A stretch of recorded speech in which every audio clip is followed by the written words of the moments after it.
Olá, boa tarde a você conectado conosco aqui pelo Notícias Agrícolas no ar, o nosso boletim do mercado do boi.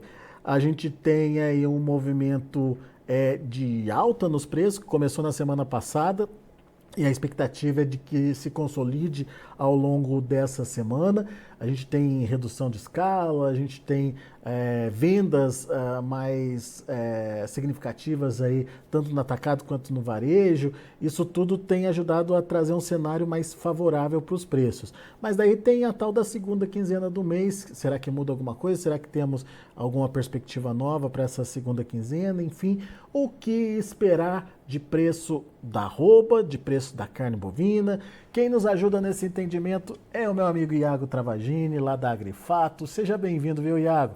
Obrigado por estar aqui com a gente e ajudar a gente a entender essa movimentação. O pessoal se animou na semana passada com a valorização da arroba do boi e a gente quer saber se é uma valorização que veio para ficar, Iago. Bem, primeiramente, bom dia, boa tarde aí, Alexander, boa tarde para todo mundo que nos acompanha aí no Notícias Agrícolas. Obrigado pelo convite mais uma vez. E sim, eu acho que essa é o grande questionamento atualmente, né? O pecuarista basicamente aí sofreu durante o mês de agosto, na média do CPEA ali, a maior queda mensal da história do boi gordo, né? Foi 12,16% de queda, que é uma queda muito volumosa e mostra como a pecuária sofreu muito durante o mês de agosto. Então ele está muito baleado, o pecuarista está sofrendo bastante nesse momento. E eu diria, isso não é só uma queda do indicador CPEA, né? É uma queda do poder de compra do pecuarista frente a quase todos as métricas que você utiliza para poder de compra, né? Desde quando você compara com o preço do diesel, com o preço do milho, com o preço do bezerro, a queda do boi gordo foi muito volumosa mesmo. Então, essa melhora que a gente começa a observar agora pode ser reflexo desse preço muito ruim nos últimos 2 meses, né? De uma forte quedas durante o mês de julho e durante o mês de agosto, mas também acho que é um sinal de que a gente começa a ter mais volume de vendas na ponta vendedora ali, varejo para o consumidor final. Ah, é. Isso é importante da gente destacar porque o que os frigoríficos discutiam é que estavam tendo dificuldade de escoar aquela carne que ficava represada ali nas indústrias, né? Esse represamento está acabando, Iago? Esses estoques estão fluindo agora? Então, acho que a gente tem que separar um pouco as coisas e avaliar como é que está o comportamento de preço, né? Então, no final do dia, o que eu observo é que as vendas, de fato, com os preços, com essa queda de preço do boi gordo, da carcaça, começando a ser repassada para o consumidor final, a gente pode sim, Alexander, falar que está tendo o melhor volume de vendas, tá? Então, no final do dia, o que eu tenho observado é isso. É o mercado que está conseguindo ter mais liquidez de vendas, mesmo com a produção batendo recorde, tá? Então, se eu for avaliar principalmente o preço no varejo, que era um grande entrave para o consumidor, né? Porque uma coisa é o preço do boi gordo cair, depois cai a carcaça, que aí é onde o frigorífico briga com o distribuidor, com o varejista, e depois cai no varejo. E o varejo estava sentindo isso. Conforme foi vindo muita carne, o estoque foi se acumulando, o varejista começou a repassar preço para baixo, e a partir ali do que a gente começou a ver o preço do varejo cair abaixo dos R$ 40 na média e o preço da carcaça abaixo dos R$ 15, começou a ter muito fluxo de negócio. E quando você comparava com outras proteínas, a gente está relativamente barato. Então, acho que é um contexto geral que explica para o maior volume, o maior fluxo de vendas que a gente tem tido. E não só isso, tá? Isso não é só isso que explica a alta do boi gordo, tá? A alta do boi gordo nesses últimos dias também está atrelada à maior dificuldade de compra dos frigoríficos. Pois é. Daí que vem a história, né? Temos uma demanda que se aqueceu por conta de preço mais baixo, mas e a oferta, Iago? Ela continua fluindo normalmente ou realmente o pessoal deu uma pisada no freio ou a oferta mesmo escasseou aí nos últimos dias? Qual que é a sua visão da oferta?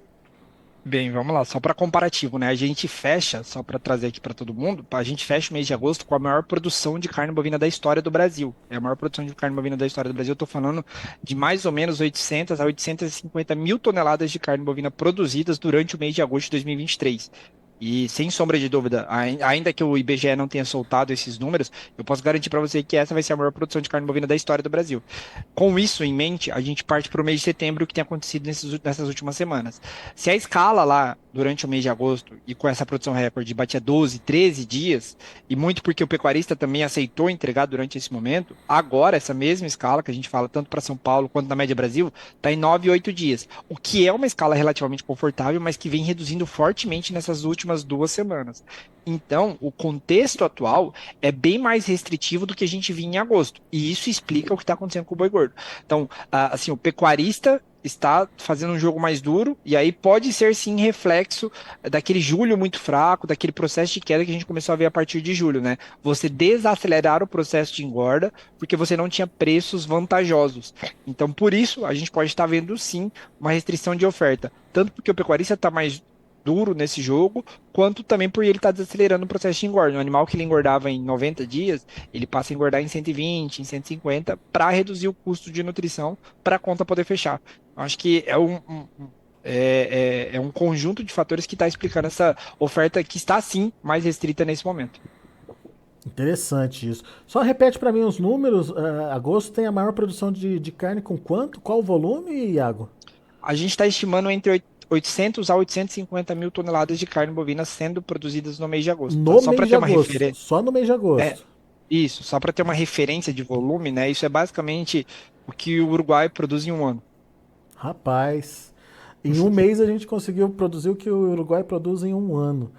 É, E Iago, ok. Então tem essa combinação de oferta um pouco mais restrita, com própria estratégia aí do pecuarista para alongar a entrada desses animais aí no mercado e a própria diminuição de oferta mesmo em função do período do ano, diante de uma demanda que está se mostrando aí mais interessante. Vamos entender como é que está essa demanda. E isso a gente consegue perceber onde, por exemplo, no preço no varejo caiu a ponto de estimular o consumo, certo? Mas como é que foi essa queda? tá, vamos lá. A gente já vinha num processo de queda do boi gordo há muito tempo, e isso começou a ser repassado para a carcaça, mas não na mesma proporção. E esse é um ponto salutar aqui sobre como a queda está muito mais atrelada à facilidade com que o produtor entregou do que por si só uma indústria trazendo o preço para baixo. O ponto é, o preço do boi gordo chegou a bater R$ 200 em São Paulo, 190, 195, e o spread, né, a diferença entre a carcaça e o boi, chegou a bater 15%, que é o maior valor da história. Então, isso aqui dá mais um ponto que vem somar nessa história de como a queda no preço do boi gordo veio pela essa facilidade de compra da indústria. A indústria tenta maximizar o seu lucro. A partir do momento que torna-se muito fácil comprar animal, eu consigo alongar a minha escala, eu vou reduzindo o preço para justamente conseguir comprar o mais barato possível e vender a carne, a carcaça, no maior preço possível. E essa diferença entre carcaça e boi gordo bateu 15%, certo? Então, a indústria ainda tem espaço, mesmo com essa alta dos últimos dias, para pagar ainda mais, tá? A referência que a gente tem para carcaça hoje, ali próximo entre 14,50 e R$ 15 o quilo, determina para a indústria que ela pode pagar na situação atual até R$ 220 no boi paulista, ou seja, tem espaço para que a gente veja ainda mais altas no boi gordo diante dessa situação do mercado físico atual.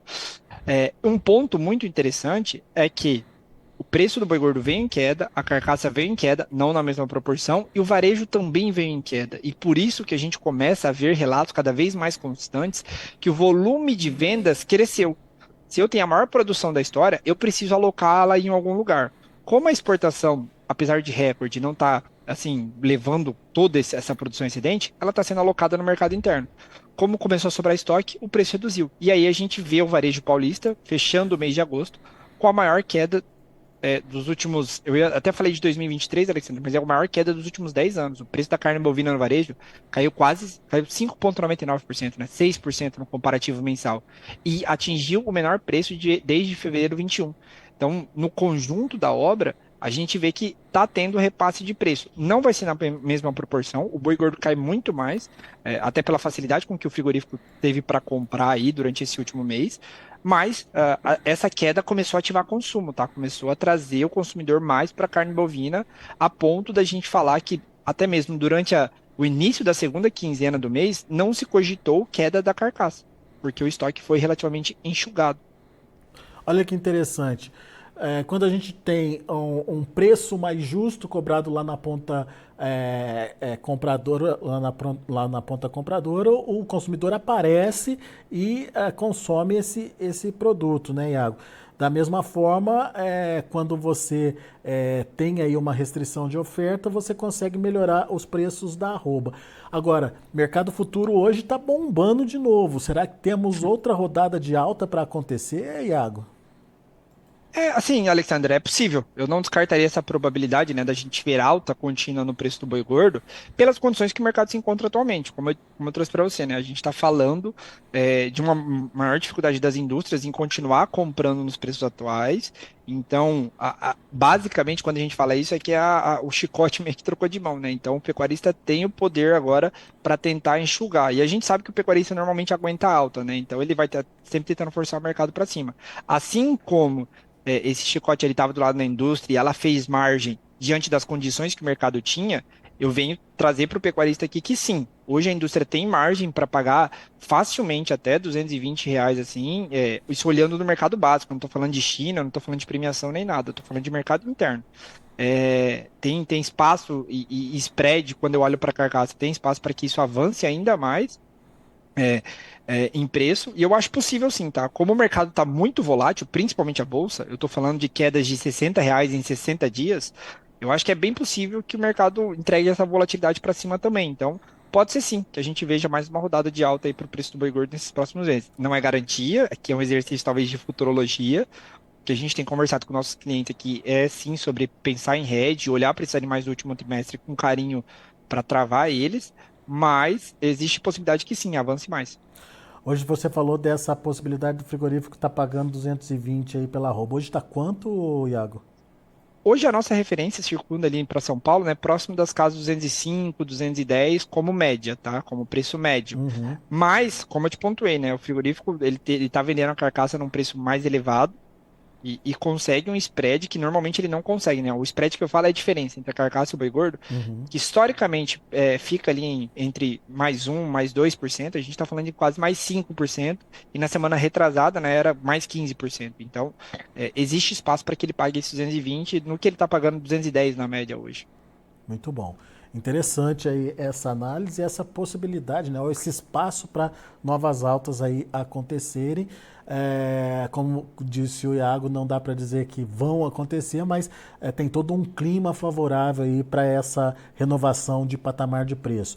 A gente já está vendo negócios lá na B3 na casa dos 230 já, tanto outubro quanto novembro quanto dezembro trabalhando nesses patamares acima dos 230. Outubro 231,50, novembro 232,70, dezembro 233,20. São níveis de preços que garantem margem para o pecuarista, Iago? É a hora de se proteger? Então, aí tem um grande problema, né? Depende do momento que ele comprou esse animal. Porque a gente veio com um momento de queda para todas as categorias, então quem comprou esse animal há muito tempo dificilmente vai conseguir entregar margem, tá? Então, o ponto é, pecuaristas que compraram o animal antes de julho, todos, acho que todos não, mas a grande maioria está enxergando um momento muito ruim em que ele está, às vezes, entregando com prejuízo, tá? Animais comprados depois de agosto, animais comprados agora, conseguem se entregar margem.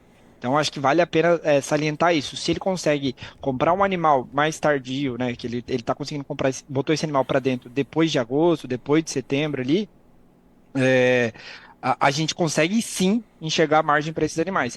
Mas, de maneira geral, a pecuária é formada de plurianual, de um contexto plurianual. Então, o pecuarista ainda está sofrendo com margem negativa, e isso tem que ser constantemente salientado. A pecuária não está no momento bom. Ela ainda está sofrendo bastante.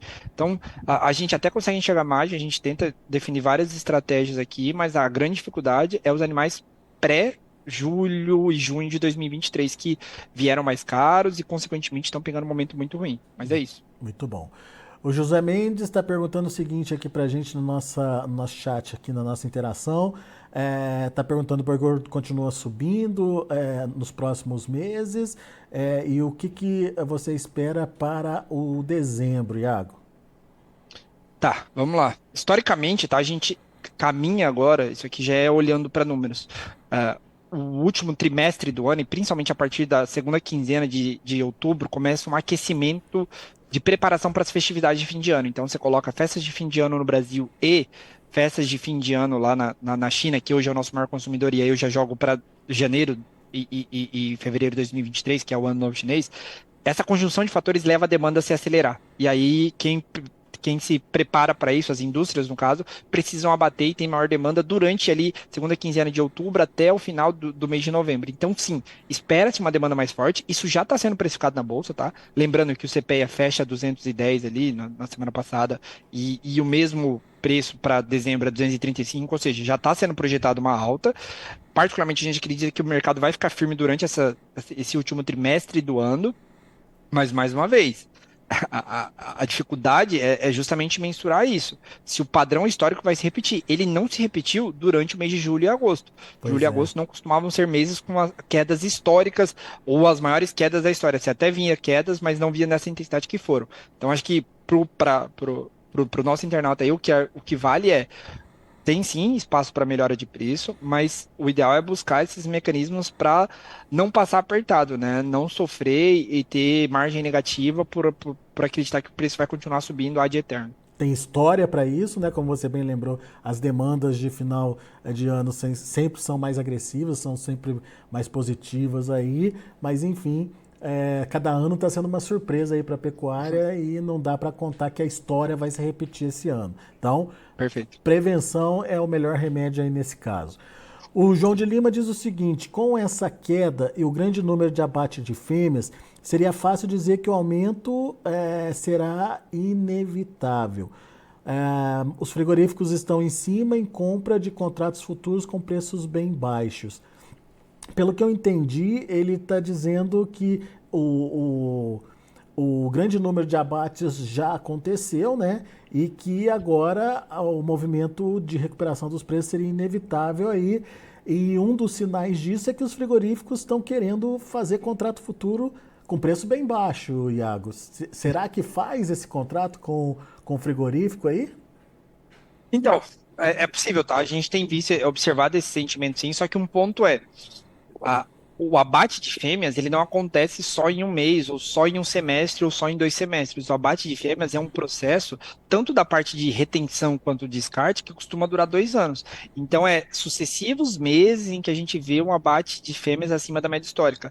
Na nossa visão, e os números comprovam isso, pelo menos até agosto desse ano, que o abate de fêmeas durante esse ano sempre veio acima da média histórica, comparado aos anos anteriores, e isso vai continuar, pelo menos é o que normalmente a história traz para a gente desse abate de fêmeas. Então, a gente vai continuar com o volume ofertado de fêmeas, isso não quer dizer que o preço não vai subir, tá? Eu acho que o preço tem espaço para subir, a gente tem demanda de final de ano, mas é sempre bom salientar que a gente está em anos e ciclo, em um ciclo, né, de 2 anos, de descarte de fêmeas. Levando isso em consideração, não é de se esperar que os preços vão bater 300 daqui até novembro, tá?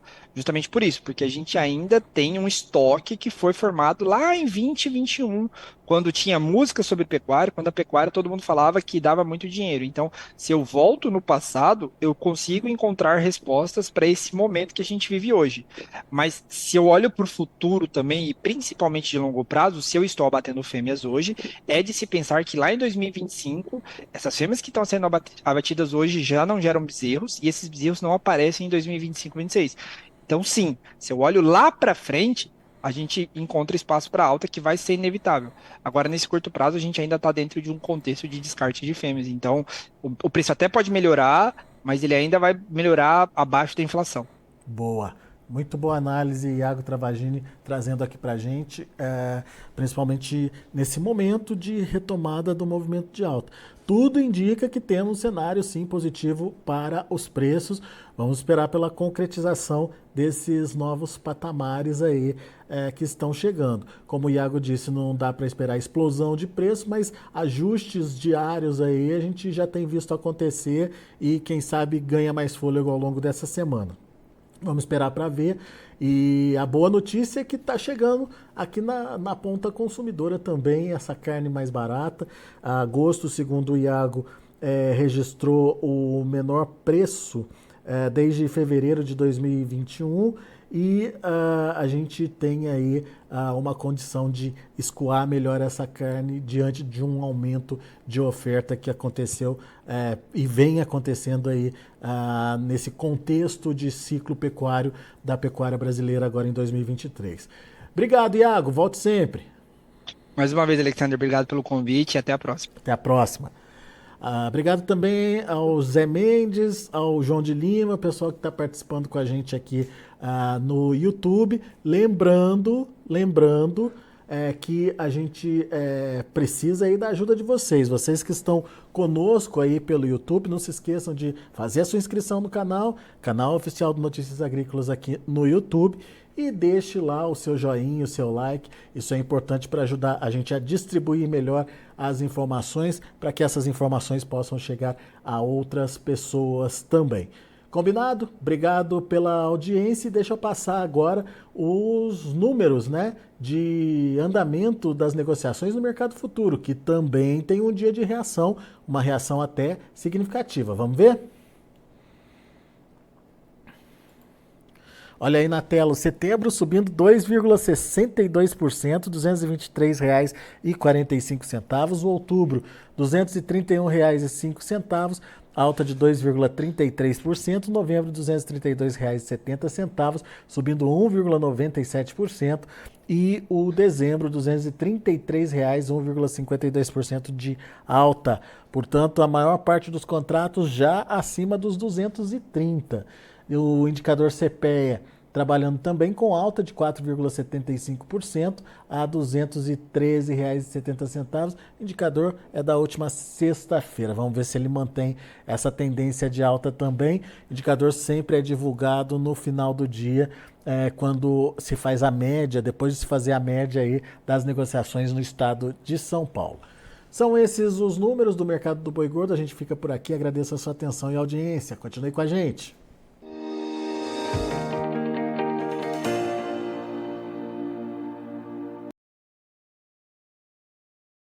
Participe das nossas mídias sociais, no Facebook, Notícias Agrícolas, no Instagram, @Notícias Agrícolas e em nosso Twitter, @Noteagri. E para assistir todos os vídeos, se inscreva no YouTube, na Twitch, no Notícias Agrícolas Oficial.